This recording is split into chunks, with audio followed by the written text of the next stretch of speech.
Hello dear students, આજે આપણે સ્વાધ્યાયના દાખલાઓ ચેપ્ટર નંબર 6 સ્વાધ્યાયના દાખલાઓ દાખલા નંબર પહેલો અને બીજો એ લોજિકલ છે, બરાબર, જેની અંદર આપણે લેન્ઝના નિયમનો ઉપયોગ કરવાનો છે અને પ્રેરિત વિદ્યુત પ્રવાહની દિશા શોધવાની છે.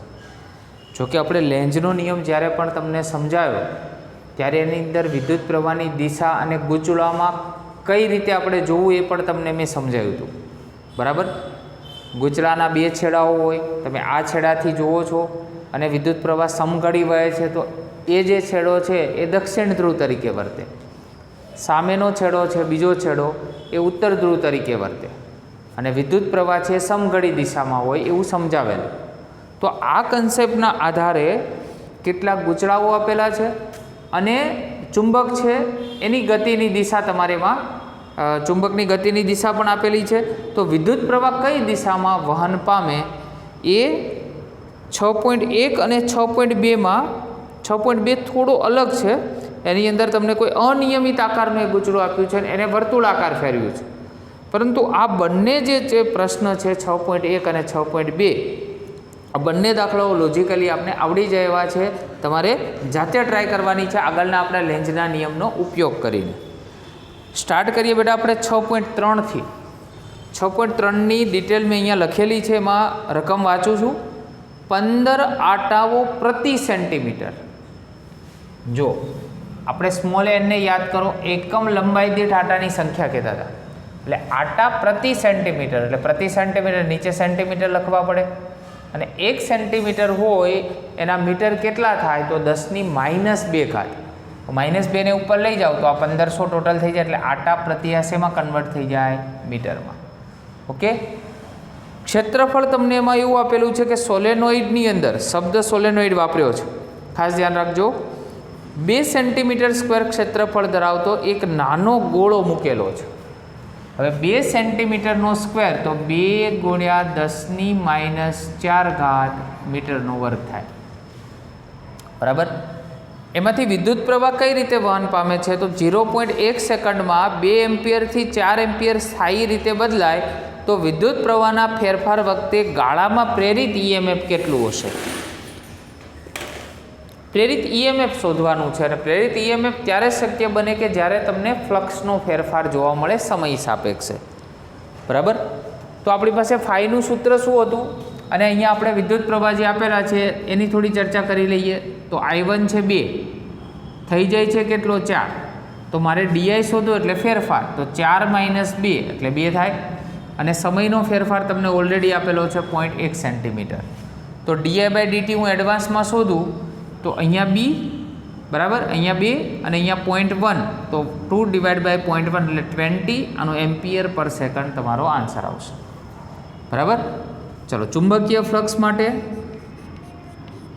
અને એમાં પણ સોલેનોઇડ છે, તો સોલેનોઇડ માટે આપણે સૂત્ર હતું B = μ0 Ni. ચલો મૂકીએ અહીંયા 5 μ0 શું આવશે Ni. આને હું dϕ/dt કરું છું, એટલે કે સમયના સાપેક્ષે, બરાબર, એનું વિકલન જો આપણે કરીએ, સમયના સાપેક્ષે જો એનું વિકલન કરીએ તો અહીંયા પણ સામે સમયના સાપેક્ષે વિકલન કરવું પડે, બરાબર. તો અહીંયા એક બીજું આપણી પાસે શું છે, ક્ષેત્રફળ તો છે જ, એટલે ક્ષેત્રફળ પણ જોડે લખી દઈએ. હવે μ0 N અને A એ અચળ કહેવાય, એટલે અચળ નીકળી ગયા બહાર, તો ખાલી વિકલન કોનું થાય, dI/dt. જોકે dI/dt ની બેઠી કિંમત આપણી જોડે છે, બરાબર, એટલે એની ચિંતા કરવાની જરૂર નથી. આપણે શોધવું છે પ્રેરિત EMF. તો પ્રેરિત EMF એના માટેનું સૂત્ર હતું E = -dϕ/dt, બરાબર. આખો નિયમ જ હતો આપણી જોડે, E = -dϕ/dt.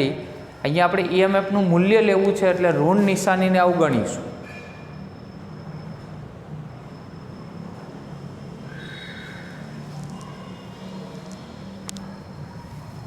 તો અહીંયા મૂલ્ય માટે ઋણ નિશાની અવગણતા. ચલો ઈએમએફનું બેટા સૂત્ર આપણી જોડે શું આવશે? ઈ બરાબર ડી ફાઈ બાય ડીટી. જો કે ડી ફાઈ બાય ડીટી તમારી જોડે બેઠું છે, મ્યુ 0 એન એ અને ડીઆઈ બાય ડીટી. ચલો બધી જ કિંમત આપેલી છે. આ 4 પાઈ ઇન્ટુ 10⁻⁻7 એન એટલે આટાની સંખ્યા, આટા પ્રતિ મીટર આપેલા છે 1500. એરિયા ક્ષેત્રફળ છે 2 × 10⁻⁴ બરાબર, અને ગુણ્યા ડીઆઈ બાય ડીટીની એડવાન્સમાં કિંમત આપણે શોધી છે 20 બરાબર. ચલો બધાની જ આપણે કેલ્ક્યુલેટરમાં ગણતરી કરીશું. 4 × 3.14 × 1500 × 2 × 20 એટલે ડાયરેક્ટ 40 કરી દઈએ તો 75 આવો આન્સર આવે છે. 753600 × 10⁻11 આન્સર આપણે કેટલો આપેલો છે? 7.5. ચેક કરીએ. 1 2 3 4 5 5 તમે આ સાઈડ લઈ જશો પોઈન્ટ એટલે 7.53. 5 લઈ જાઓ 1 2 3 4 5 5 પોઈન્ટ લઈ ગયા એટલે માઇનસ કેટલા વધ્યા? 6. અને આનો એકમ આવે વોલ્ટ, જે તમારો આન્સર છે. ચલો આગળ વધીએ. 6.4 8 સેન્ટીમીટર અને 2 સેન્ટીમીટર બાજુઓવાળા અને એક નાના કાપ એટલે કે કટ ધરાવતા એક લંબચોરસ તારનો ગાળો 0.3 ટેસ્લાની તીવ્રતાના અને ગાળાને લંબ દિશામાં એક સમાન ચુંબકીય ક્ષેત્રમાં વિસ્તારમાંથી બહારની તરફ ગતિ કરી રહ્યો છે. જો આ એક સમાન ચુંબકીય ક્ષેત્ર ક્રોસ, એમાં લંબચોરસ ગાળો જેની આ બાજુની લંબાઈ કેટલી હોય? મોટી બાજુ હોય એ 8 લેવી પડે, અને નાની બાજુ છે કેટલી આપણે લીધી છે? 2 બરાબર. એટલે આપણે જોવા જઈએ તો આની પહોળાઈ 2 થાય અને એની લંબાઈ કેટલી છે? 8 સેન્ટીમીટર જેટલી થાય. હવે એને આપણે આમ ગતિ કરાવીએ છીએ, ચુંબકીય ક્ષેત્રથી બહારની બાજુએ એની ગતિ કરાવવામાં આવે છે બરાબર. ચલો એલ લીધા આપણે 8 સેન્ટીમીટર, બી લીધા 2 સેન્ટીમીટર. ચલો 8 સેન્ટીમીટરના મીટર કન્વર્ટ કરીએ તો 10⁻2 થઈ જાય. આનું કન્વર્ટ કરીએ તો 2 × 10⁻2 મીટર આ પણ ક્લિયર થઈ જાય. તમને ચુંબકીય ક્ષેત્ર 0.3 ટેસ્લાના સ્વરૂપમાં આપેલું છે બરાબર. હવે વેગ કેટલો છે બહાર લઈ જાય છે તો 1 સેન્ટીમીટર પ્રતિ સેકન્ડ. હવે 1 સેન્ટીમીટરના મીટર કેટલા થાય તો 10⁻2 મીટર પર સેકન્ડ ડાયરેક્ટ લખેલું છે બરાબર. તો ગાળાની લાંબી બાજુને અને ગાળાની ટૂંકી બાજુને લંબ દિશા તરફનો હોય તો આ કાપાના છેડા વચ્ચે ઉત્પન્ન થયેલ ઈએમએફ કેટલું હશે? પ્રત્યેક કિસ્સામાં પ્રેરિત ઈએમએફ કેટલા સમય માટે રહેશે? સમય પણ શોધવાનો છે અને ઈએમએફ પણ શોધવાનું છે. તો સૌથી પહેલાં આપણે કઈ બાજુ લઈએ? તો અહીંયા આપણી પાસે જો ક્ષેત્રફળની જરૂર પડશે તો લંબાઈ ગુણ્યા પહોળાઈ ડાયરેક્ટ જ લખી 8 દુ 16 અને 10⁻⁻ ટોટલ કેટલી થશે? 4 મીટર સ્ક્વેર જેટલી બરાબર. ચલો આ બધી જ મેટર આપણે અહીંયા લખી દીધી છે. ફરી એકવાર ડિસ્કશન કરી દઉં. આ લંબચોરસ ગાળો છે બરાબર, એની લંબાઈ આપણે 8 લીધી છે અને પહોળાઈ 2. એને આ ચુંબકીય ક્ષેત્રમાંથી બહાર કાઢવો છે બરાબર. લંબાઈ પહોળાઈ સેન્ટીમીટર હતું, મીટરમાં કન્વર્ટ કર્યું. ચુંબકીય ક્ષેત્ર 0.3 ટેસ્લા આપેલું છે. વેગ છે તો ક્ષેત્રફળ મળી જાય, લંબાઈ ગુણ્યા પહોળાઈ બરાબર. હવે આપણે ચર્ચા કરીએ એ નંબરની, એટલે કે મોટી બાજુને જ્યારે આપણે શું કરવી છે? લંબ રૂપે ગતિ કરાવી છે ત્યારે શું થશે? જ્યારે મોટી બાજુને લંબ રૂપે ગતિ કરાવવામાં આવે છે ત્યારે ઈએમએફ બરાબર શું થશે? તો BVL.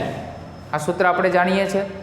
આ સૂત્ર મેં ક્યારે યાદ રાખવાનું કીધું હતું કે જ્યારે કોઈ સળિયો ચુંબકીય ક્ષેત્રમાં ગતિ કરતો હોય બરાબર, ત્યારે કયું ઈએમએફ આવે? ગતિકીય ઈએમએફ આવે. ગતિ કરે છે ને એટલે ગતિકીય ઈએમએફ. એનું સૂત્ર BVL બરાબર. ઈ બરાબર બાવલું. યાદ કરો, ઈ બરાબર બાવલું એવું આપણે સૂત્ર યાદ રખાવેલું. ચલો બીની કિંમત બેટા કેટલી છે? તો 0.3. વેગ કેટલો આપેલો છે? 10⁻2 બરાબર.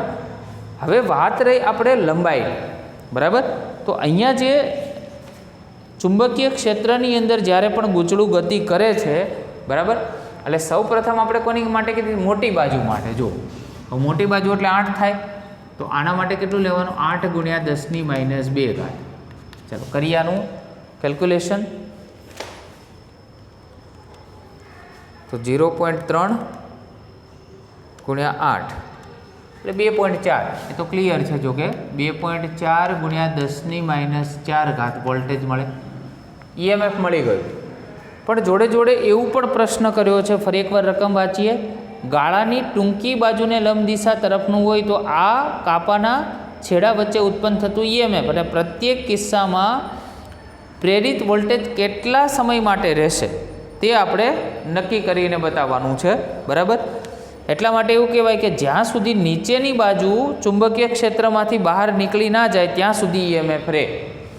આ નીચેની બાજુ હોય ને એ આમાંથી બહાર ના નીકળી જાય ત્યાં સુધી એમાં ચુંબકીય ક્ષેત્ર રહે. એ તો ક્લિયર વસ્તુ છે. જ્યાં સુધી આની આ બાજુ નીકળી ના જાય ત્યાં સુધી એમાં કંઈક ને કંઈક તો EMF રહેવાનું જ. તો મોટી બાજુને તમારે બહાર કાઢવી છે. આ મોટી બાજુને બહાર કાઢવી તો આ પણ નીકળી જવી જોઈએ ને, બરાબર. ફરી એકવાર થોડું પ્રેક્ટિકલી સમજાવું. આ મોટી બાજુ છે, આ નાની બાજુ છે. અહીંયા બધી ચુંબકીય ક્ષેત્ર છે. હવે આ મોટી બાજુને હું બહાર કાઢું તો આ બાજુ તો ચલો નીકળી ગઈ, પણ આ બાજુ બી નીકળી જવી જોઈએ ને ચુંબકીય ક્ષેત્રમાંથી, તો જ એમાંથી EMF જતું રહે ને. એના માટેનો તો સમય ત્યારે શોધવાનો. તો સમય બરાબર શું થાય? વેગ બરાબર અંતર ભાગ્યા સમય. તો સમય બરાબર અંતર છેદમાં વેગ. હવે નાની બાજુની લંબાઈ લેવી પડે કારણ કે એ નીકળી ના જાય ત્યાં સુધી ચુંબકીય ક્ષેત્ર રહેશે. અને વેગ તમને જો કે આપેલો છે 10 - 2 ઘાત. આ બંને કેન્સલ થઈ જશે, આન્સર આવશે 2 સેકન્ડ. આપણે એકવાર ચેક કરી લઈએ, બરાબર, કે આન્સર આપણો બરાબર છે કે નહીં. તો 2 સેકન્ડ ઓકે છે. ચલો એવી જ રીતે સેમ કોની ગણતરી કરવાની? હવે નાની બાજુ માટે.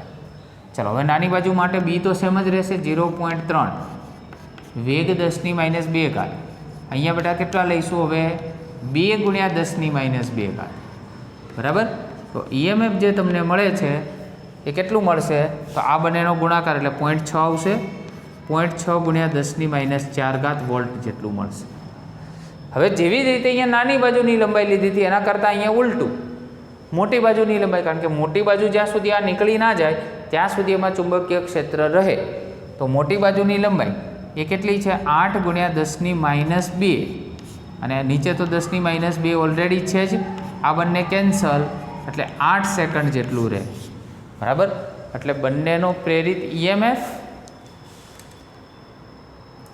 ખ્યાલ આવે છે? બંનેનો પ્રેરિત EMF અને એવી જ રીતે બંનેનો સમય, બંનેમાં થોડું ઉલટા સુલટી કરવાનું છે.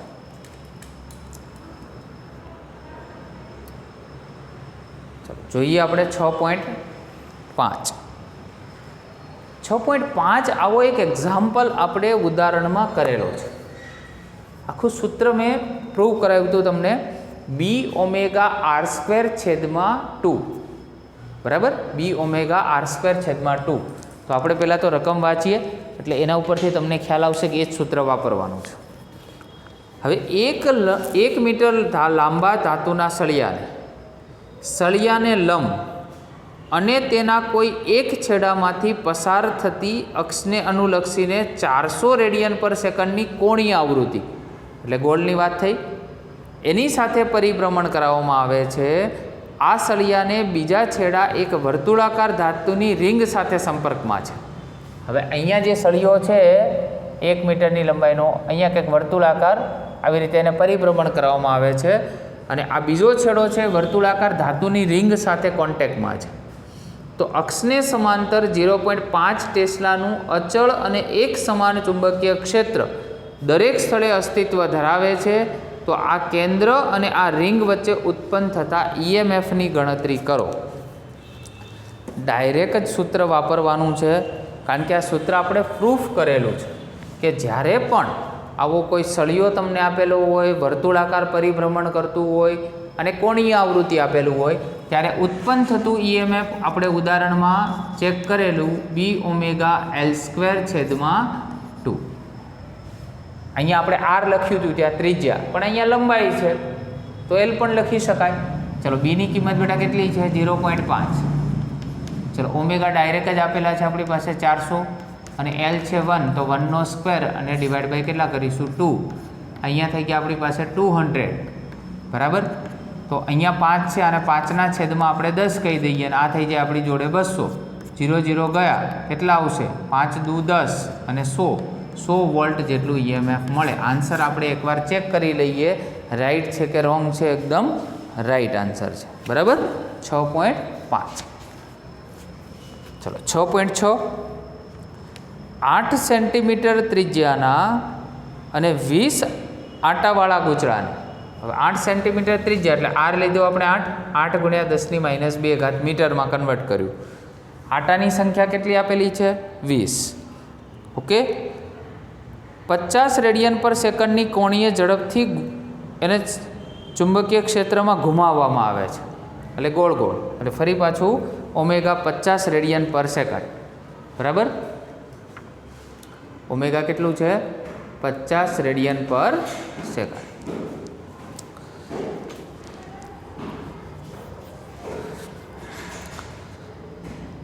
આ ગૂંચળામાં પ્રેરિત મહત્તમ અને સરેરાશ ઈએમએફ મેળવો બરાબર. જો આ ગૂંચળું 10 ઓહ્મ અવરોધનો એક બંધ ગાળો રચે તો ગૂંચળામાંના પ્રવાહમાં મહત્તમ મૂલ્યની ગણતરી કરો. જૂલ હીટિંગને કારણે સરેરાશ શક્તિ વ્યય એટલે કે લોસની ગણતરી કરો અને આ શક્તિ ક્યાંથી આવે છે તે દર્શાવો. તો પહેલાં તો ઓમેગા આપેલા છે, બી તમને આપેલા છે અને આર આપેલા છે. આટલી વસ્તુઓ તમને આપેલી છે તો પહેલાં એની અંદર બધી આપણે મેટર મૂકી છે બરાબર. ફરી એકવાર ગૂંચળામાં પ્રવાહના મહત્તમ મૂલ્યની ગણતરી કરો. પ્રવાહનું મહત્તમ મૂલ્ય તો એના માટે ઈએમએફનું પણ મહત્તમ મૂલ્ય જોઈએ બરાબર.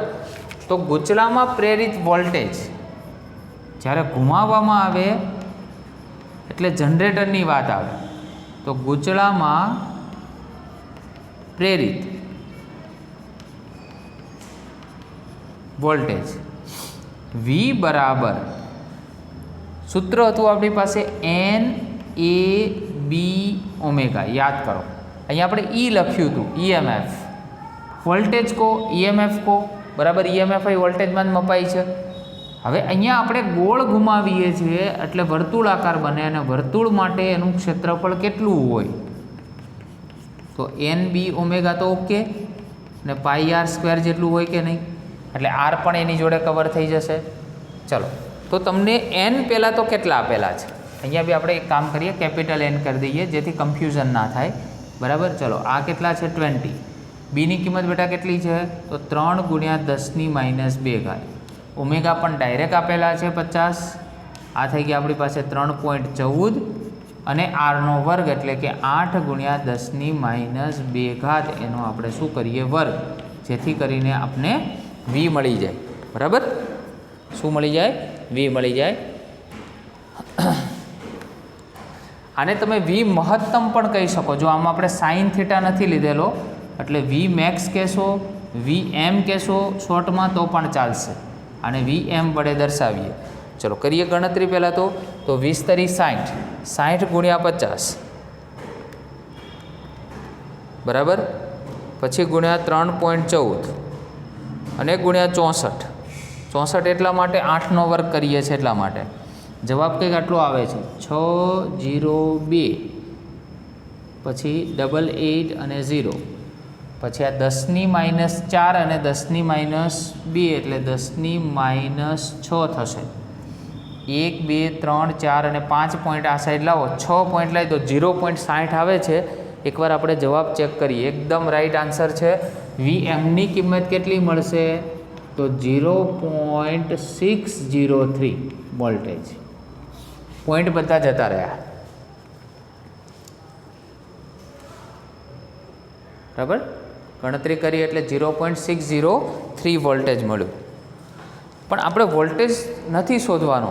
આપણે તો જોડે જોડે શું શોધવાનું છે વોલ્ટેજનું સરેરાશ મૂલ્ય શોધવાનું છે. હવે ખાસ ધ્યાન રાખજો વોલ્ટેજના સરેરાશ મૂલ્ય માટે એટલે V એવરેજ કહેવાય બરાબર. હવે એના માટેનું એક સૂત્ર છે, ચેપ્ટર નંબર 7ની અંદર આવશે 1/t સંકલન 0 થી t, બરાબર. અને બીજું તમે અહીંયા જે સરેરાશ કિંમત જે લેતા હોય વીની એ લેવાની, એટલે કે v dt. ફરી એકવાર 1/t સંકલનમાં 0 થી t, અને કોનું સરેરાશ શોધીએ છીએ? વોલ્ટેજનું, એટલે v dt. ચલો મૂકીએ કિંમત. આની કિંમત તમે જાણો છો, n a b ઓમેગા, સૂત્ર યાદ કરો, sin ઓમેગા t હતું, ઇન્ટુ dt. ક્લિયર? ચાલો હવે 0 થી t જે તમને આપેલા છે, બરાબર, એનું આપણે સંકલન કરી અને સૂત્ર આખું મેળવવાનું છે. એમાં n a b ઓમેગા આખું અચળ કહેવાય, તો n a b ઓમેગા બહાર જાય, t આવશે અહીંયા. ચલો 0 થી t sin ઓમેગા t અને dt. ચલો n a b ઓમેગા છેદમાં t, સાઇનનું સંકલન થાય માઇનસ કોસ ઓમેગા ટી, અને ઓમેગા ટીનું પાછું નીચે ઓમેગા કરવું પડે, બરાબર, જે સમજાવેલું છે આપણે. ઓકે, ચલો n a b ઓમેગા અને છેદમાં ટી. ચલો પહેલાં એકવાર શું મૂકવાનું થશે અહીંયા? તો માઇનસ આ ટીની જગ્યાએ એકવાર કેપિટલ ટી, તો આ કેપિટલ ટી થયા, છેદમાં ઓમેગા તો છે જ, આ માઇનસ અને પેલું સૂત્રનું માઇનસ, માઇનસ માઇનસ પ્લસ, આ થઈ ગયું કોસ 0 અને છેદમાં ઓમેગા. ઓકે, ચલો n a b ઓમેગા અને છેદમાં ટી, બરાબર. હવે ઓમેગાની કિંમત તમે જાણો છો, ઓમેગાની કિંમત કેટલી થાય? 2π/t થાય. તો માઇનસ કોસ, અહીંયા ખાસ ધ્યાન રાખજો, આ ઓમેગાની કિંમત 2π/t થાય, ઇન્ટુ ટી તો છે જ, આખો ખૂણો છે, અને છેદમાં ઓમેગા. ચલો T T cancel, cos omega એટલે કેટલા થાય? 1/ઓમેગા થાય ને, કારણ કે કોસ 0 કોસ 0 એટલે 1 અને ઓમેગા તો નીચે હતા જ. ચલો કોસ 2πની કિંમત હવે તમે જાણો છો, કોસ 2π આપણે યાદ હશે, કેટલા થાય? 1 થાય, એટલે માઇનસ 1/ઓમેગા અને આ પ્લસ 1/ઓમેગા, આ બંને કેન્સલ એટલે 0, 0 ગુણ્યા ગમે તે એટલે 0, તો વી એવરેજ કેટલા મળ્યા તમને? 0. એટલે સરેરાશ મૂલ્ય વોલ્ટેજનું કેટલું? 0. અને આમ બી યાદ રાખજો કે સાઇન અને કોસ માટે આવું કોઈ પણનું સરેરાશ મૂલ્ય લેવામાં આવે તો હંમેશા એ 0 જ હોય. કેવું હોય? હંમેશા 0 હોય, બરાબર, એક આવર્તકાળ પરનું મૂલ્ય. હવે આપણે શોધવો છે એમાં પાવર. હવે પાવર શોધવા માટે તો પહેલાં શું કરીશું? આઈ મેક્સિમમ શોધી નાખીએ. તો આઈ મેક્સિમમ બરાબર શું થાય? વી મેક્સિમમ અને છેદમાં આર. હવે વી મેક્સિમમ તો આપણે શોધ્યા, કેટલા? 0.603, અને આર આપણે કેટલા આપેલા છે? 10 આપેલા છે, બરાબર. આર કેટલા આપેલા છે? આપણે 10 આપેલા. ચલો આની આપણે એક પોઈન્ટ અહીંયાથી ખસેડી દઈશું, એટલે ડાયરેક્ટ આ 0.0603 એમ્પિયર મળી જશે, બરાબર. આપણે પાવર શોધવો છે જૂલ ઉષ્માને કારણે સરેરાશ પાવર. જૂલ ઉષ્માને કારણે સરેરાશ પાવર ચેપ્ટર નંબર 7ની અંદર આ સૂત્ર આવશે, બરાબર. સરેરાશ પાવર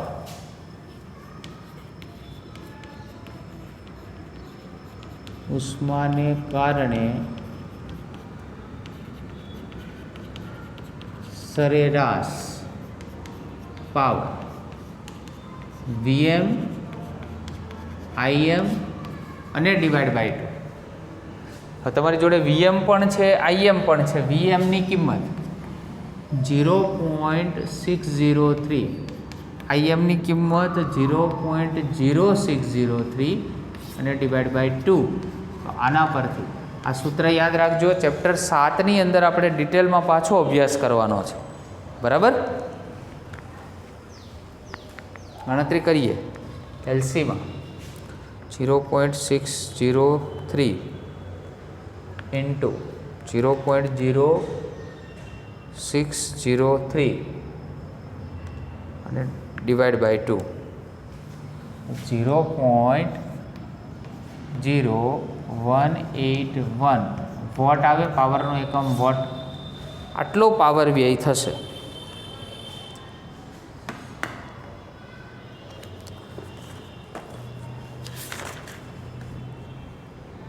હવે એક પ્રશ્ન તમને આપ્યો છે કે આ જે શક્તિ છે એ ક્યાંથી આવશે. હજી એક પ્રશ્ન આપ્યો છે તો કે ભાઈ પ્રેરિત પ્રવાહ ગૂંચળામાં પરિભ્રમણનું વિરોધ કરતું ટોર્ક ઉત્પન્ન થાય અને ગૂંચળામાં નિયમિત રીતે ફેરવવા માટે રોટર દ્વારા આ ટોર્કનો સામાન્ય કરતું ટોર્ક પૂરું પાડવું જોઈએ.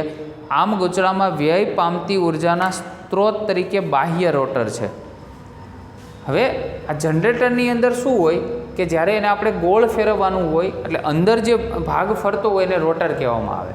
તો એ બાહ્ય રોટર છે, બરાબર, એને આ શક્તિ પૂરી પાડશે, જેને કારણે એનો પાવર છે એ તમને 0.0181 વોટના સ્વરૂપમાં મળશે. તો અહીંયા શોર્ટમાં હું લખી દઉં છું, એ જે સ્ત્રોત છે શક્તિ કોણ આપશે? બાહ્ય રોટર આપશે. કોણ આપશે? બાહ્ય રોટર. બરાબર.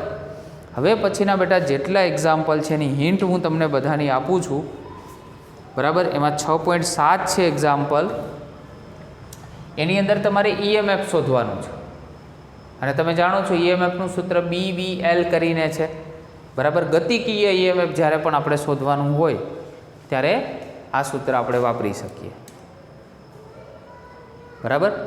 એટલે 6.7ની અંદર બહુ ઇઝી એક્ઝામ્પલ છે જેની અંદર BVL સૂત્ર તમે યુઝ કરશો એટલે ડાયરેક્ટ તમને મળી જશે. 6.8ની અંદર તમારે આત્મપ્રેરકત્વ, જેને L કહેતા હતા, di/dt, E બરાબર -L di/dt સૂત્ર ઉપરથી હું L ને કરતા બનાવું તો E સાથે શું મલ્ટીપ્લાય થાય? dt સામે જતા રહે, di નીચે આવતા રહે.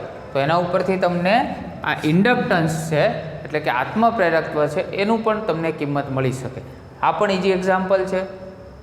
હવે અન્યોન્ય પ્રેરકત્વનું સૂત્ર હતું phi બરાબર m × I, એવું સૂત્ર આપણે કીધું હતું. હવે તમારે જો બીજા ગૂંચળામાં પહેલા ગૂંચળાને કારણે અન્યોન્ય પ્રેરકત્વ મેળવવું છે તો શું યાદ રાખવાનું? તો આ રીતે યાદ રાખવાનું. M21 છે તો 2 પહેલાં છે તો 2 ઉપર લખવાના અને 1 પછી છે તો 1 નીચે લખવાના. બાકી સૂત્ર તો phi/I છે જ આપણી પાસે. ફરી એકવાર 2 આગળ છે તો ઉપર લખવાના, 1 પાછળ છે તો અહીંયા લખવાના. એટલે એવું થાય ને, પહેલાંને કારણે બીજાનું ફ્લક્સ. પ્રેરિત વિદ્યુત પ્રવાહ કેમાં થાય? વિદ્યુત પ્રવાહ પ્રેરિત કેમાં થાય? પહેલા ગૂંચળામાં. કોના કારણે થાય? બીજા ગૂંચળાના ફ્લક્સને કારણે થાય. એટલા માટે. બરાબર. તો ∆phi2 ને કરતા બનાવશો એટલે આમાં પણ તમને ડાયરેક્ટ જવાબ મળશે. ઇઝી એક્ઝામ્પલ છે. બરાબર. 6.10 છે એમાં પૃથ્વીના ચુંબકીય ક્ષેત્રનો ઉધ્વ ઘટક તમને આપેલો છે. એવું કીધું છે તમને કે એક વિમાન છે એ 1800 કિલોમીટર પ્રતિ કલાકની ઝડપે પશ્ચિમ તરફ ગતિ કરે છે. કોની તરફ? પશ્ચિમ તરફ. જો આ સ્થાને પૃથ્વીનું ચુંબકીય ક્ષેત્ર, બરાબર, એ તમને આપી દીધેલું છે. કેટલું છે? B બરાબર 5 × 10⁻⁴ ટેસ્લા. ઓકે. અને ડીપ એંગલ પણ તમને આપેલો છે. ડીપ એંગલ ચેપ્ટર 5માં ભણીશું આપણે. એને ડેલ્ટા કહેવાય અને એ આપેલો છે 30 ડિગ્રી. કેટલો? 30 ડિગ્રી. બરાબર.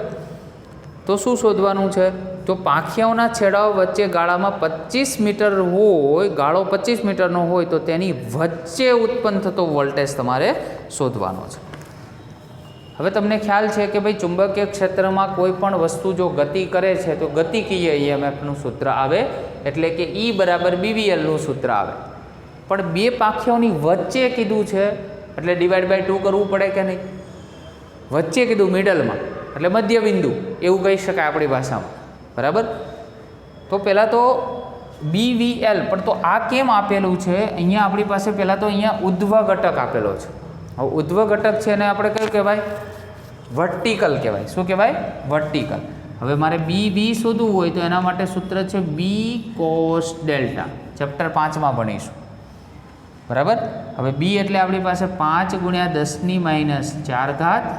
અને cos ડેલ્ટા એટલે cos 30 થાય. તો cos 30ની કિંમત તમે જાણો છો √3/2 થાય. કેટલી થાય? √3/2. ચલો આની ગણતરી કરતાં ફાવશે એટલે BV મળી જશે. આપણી પાસે સૂત્ર છે E બરાબર BVL, BV અને VL. હવે ડિવાઈડ બાય 2 કરીશું કારણ કે વચ્ચે એકદમ મિડલમાં શોધવાનું છે. ચલો BVની કિંમત બેટા અહીંયાથી મળી જશે. વેગ તમને આપેલો છે કેટલો? 2500 કિલોમીટર પ્રતિ કલાક. તો ખાસ ધ્યાન રાખજો, કિલોમીટર પ્રતિ કલાકને શેમાં કન્વર્ટ કરવા પડશે? મીટર પર સેકન્ડમાં. એટલે 5/18 કરશો એટલે મીટરમાં એ વેગ કન્વર્ટ થઈ જશે અને મીટરમાં કન્વર્ટ કરીને પછી જ અહીંયા V લખવાના અને L તો તમને 25 આપેલા છે. બરાબર, કિંમત મૂકશો બધાની એટલે સીધો જ તમારો આન્સર તમને મળશે. બરાબર,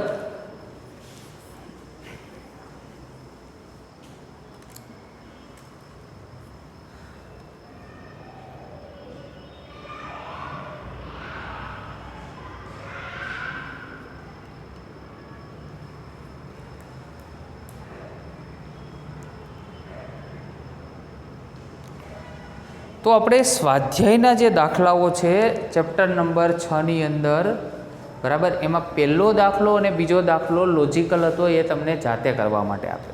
બરાબર, થોડી આપણે હજુ ચર્ચા કરીએ તો આની અંદર જે સારો એક્ઝામ્પલ છે એની અંદર એક આ એક્ઝામ્પલને આપણે ટીક કરી શકાય. બરાબર, અને થોડું યાદ રાખવું પડે એવું છે જેની અંદર બે ભાગમાં તમારે ડિવાઈડ કરી દેવાનું, એક મોટી બાજુ અને એક નાની બાજુ. જ્યારે મોટી બાજુ લેતા હોય ત્યારે અહીંયા લંબાઈ કેની લેવાની? નાની બાજુ. એ મેં તમને સમજાવ્યું કે ચુંબકીય ક્ષેત્રમાં ત્યાં મોટી બાજુ આમ નીકળી જાય તો નીચે નાની બાજુ છે એ તો રહી જવાની ને. બરાબર, તો એ પણ નીકળવી જોઈએ બહાર. એટલે લંબાઈ કોની લેવાની? નાની. અને જ્યારે નાની બાજુની વાત કરતા હોય ત્યારે અહીંયા લંબાઈ કોની લેવાની? મોટી બાજુ. તો આ એક એક્ઝામ્પલ વ્યવસ્થિત આપણે ટીક કરવાનો થાય. જોકે 6.5 છે એ તો આપણે ઉદાહરણ જે છે એના પરથી ડાયરેક્ટ સૂત્ર આપણે લખેલું છે. બરાબર, ડાયરેક્ટ સૂત્ર લખીને કરી શકાય. આ એક્ઝામ્પલમાં અહીંયા સુધી તો ઓકે છે. બરાબર, A ને B ઓમેગા, અહીંયા એની જગ્યાએ πr² મૂક્યું એ પણ ઓકે છે, એટલે મહત્તમ વોલ્ટેજ મળે. પરંતુ આજે આ શોધવાનું છે સરેરાશ મૂલ્ય, આવું સેમ આપણે ચેપ્ટર નંબર 7ની અંદર ભણીશું. બરાબર, સેમ આપણે ચેપ્ટર નંબર 7ની અંદર આ ભણવાનું છે. એમાં તમારે એક તો આ સૂત્ર યાદ રાખવાનું થાય, એટલે આને ખાસ આપણે હાઇલાઇટ કરી દઈએ. 1/T આવર્તકાળ, T એટલે આવર્તકાળ, એક આવર્તકાળ માટે 0 થી T અને VDT. Vની કિંમત તો તમે NAB ઓમેગા જાણો છો. બરાબર, અને sin ઓમેગા T એનું બેટા સંકલન કરીએ તો cos ઓમેગા T મળે. બરાબર, અને cos ઓમેગા T પણ કેવું? માઇનસ 0 થી T. એકવાર કઈ લિમિટ મૂકવાની? Upper limit. અને બીજી વાર કઈ લિમિટ મૂકવાની? Lower limit.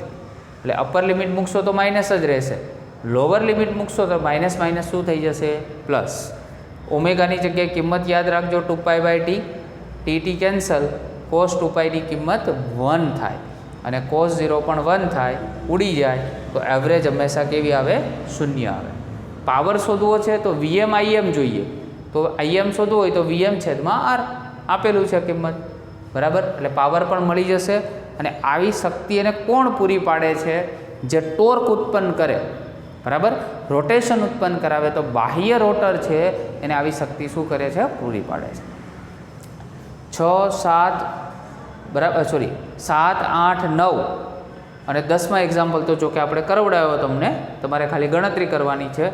3 એક્ઝામ્પલ આ અને બીજા આગળના 2 એક્ઝામ્પલ એને બેટા તમારે જાતે વ્યવસ્થિત સમજી અને તૈયાર કરવાના છે. અને આ સાથે જ આપણે ચેપ્ટર નંબર 6 કમ્પ્લીટ કરીએ છીએ. બરાબર, નેક્સ્ટ ટાઈમથી આપણે નવા ચેપ્ટરની શરૂઆત કરીશું. Okay, thank you very much.